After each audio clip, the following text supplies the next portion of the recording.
చేయనుంది. రాష్ట్రంలోని కృష్ణా నది పరివాహక ప్రాజెక్టులు నీటి ప్రవాహం లేక వెలవెలబోతున్నాయి. నైరుతి రుతుపవనాలు ప్రవేశించి నెలన్నర కావస్తున్న కురిసిన వర్షమంతా ఎగువన ఆల్మట్టి జలాశయం నిండటానికే సరిపోతోంది.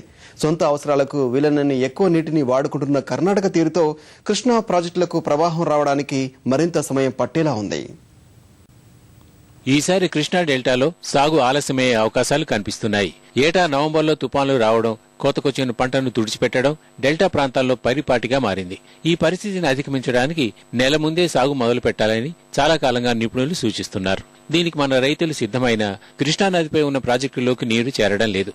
ఈసారి రాష్ట్రంలో సాధారణ వర్షపాతం నమోదవుతుందని వాతావరణ నిపుణులు అంచనా వేసినా ప్రవాహాలు వచ్చే స్థాయి వానలు కురవడం లేదు. దీనివల్ల ప్రాజెక్టులు వెలవెలబోతున్నాయి.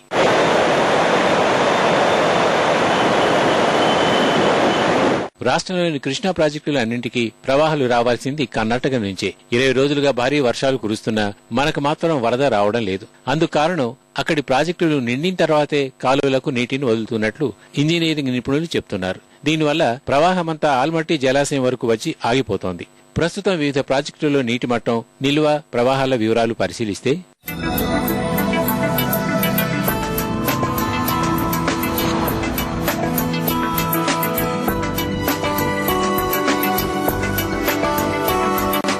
రాష్ట్రంలో కురుస్తున్న వర్షాలతో ప్రాజెక్టులోకి నీరొచ్చే అవకాశాలే కనిపించడం లేదు.